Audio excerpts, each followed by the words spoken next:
শুভ্র, নির্বাচনের প্রচার তো শেষ হয়েছে, ক্যাম্পাসের পরিবেশ এই মুহূর্তে কেমন দেখতে পাচ্ছেন এবং জানাবেন প্রার্থীরা কি বলছেন, নির্বাচনের প্রশাসনের প্রস্তুতি কেমন? যেমনটি বলছিলেন, চট্টগ্রাম বিশ্ববিদ্যালয়ের কেন্দ্রীয় ছাত্র সংসদ এবং হল সংসদ নির্বাচনের যেই প্রচার কার্যক্রম গতকাল রাত 12টার পর থেকে কিন্তু আনুষ্ঠানিকভাবে সম্পন্ন হয়েছে এবং আমরা দেখেছি যে প্রার্থীরা গতকাল রাত পর্যন্ত কিন্তু তাদের যে কার্যক্রমগুলো, এবং আমরা দেখেছি গতকাল রাতেও কিন্তু উৎসবমুখর পরিবেশে চট্টগ্রাম চাকসু নির্বাচন এবং হল সংসদ নির্বাচনের যে প্রচার কার্যক্রম সেটি কিন্তু পরিচালনা করছিলেন এবং এই নিয়ে কিন্তু একটি জমজমাট পরিবেশ তৈরি হয়েছিল বিশ্ববিদ্যালয়ের প্রাঙ্গণে। এবং আমরা দেখেছি যে আসলে দীর্ঘ ৩৫ বছর পরে চট্টগ্রাম বিশ্ববিদ্যালয়ের কেন্দ্রীয় ছাত্র সংসদ হল সংসদ নির্বাচন চালু হচ্ছে এবং প্রায় 3 যুগের এই অপেক্ষার পর শিক্ষার্থীরা তাদের অধিকার ফিরে পাবে এই প্রত্যাশা করছেন।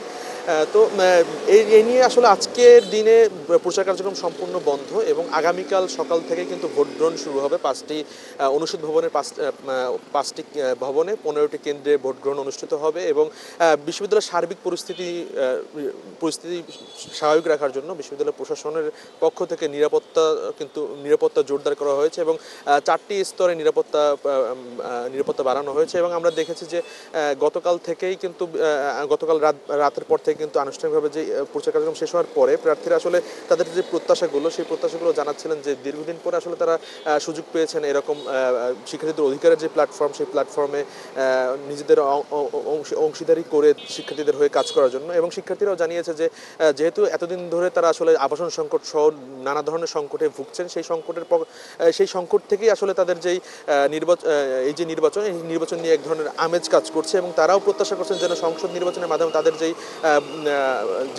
যে বিষয়গুলো থেকে তারা বঞ্চিত হচ্ছে না সেগুলো থেকে যেন তারা রেহাই পান। যদি একটু বলি যে আগামীকালকের যে নির্বাচন, সেই নির্বাচনের ভোট গণনার কথা যদি একটু বলি, সেক্ষেত্রে 2 ধাপে আসলে ভোট গণনা হবে এবং একটি হলো বাইরে থেকে আসা ভেন্ডর মেশিনের মাধ্যমে, অন্যটি হলো আইসিটি সেলের প্রোগ্রামের মাধ্যমে। এবং যতক্ষণ পর্যন্ত দুটির গণনা না মিলবে ততক্ষণ পর্যন্ত ফলাফল ঘোষণা করা হবে না। এবং পাশাপাশি যদি বলি যে নির্বাচনের ক্ষেত্রে শিক্ষার্থীদের যাতায়াত সুবিধা বৃদ্ধি করার জন্য বিশ্ববিদ্যালয় প্রশাসনের পক্ষ থেকে শাটল ট্রেন রয়েছে, যেটি শহর থেকে ক্যাম্পাসে এবং ক্যাম্পাস থেকে শহরে শিক্ষার্থীদের আসা নেওয়া করেন। সেই শাটল ট্রেন দুটির কিন্তু 2টি শিডিউল বাড়ানো হয়েছে। পাশাপাশি যাতায়াত সুবিধা আরও বাড়ানোর জন্য নির্ধারিত কিছু বাস গাড়ির ব্যবস্থা করা হয়েছে, যাতে করে সহজে করে শিক্ষার্থীরা ভোট কেন্দ্রে পৌঁছতে পারে এবং ক্যাম্পাসে পৌঁছতে পারে। এবং আইন শৃঙ্খলা বাহিনীতে পুলিশের স্পেশাল বাহিনী, এপিবিএন, ভিজিবি, র্যাব, সেনাবাহিনীর স্ট্রাইকিং ফোর্স মোতায়েন রাখা হবে।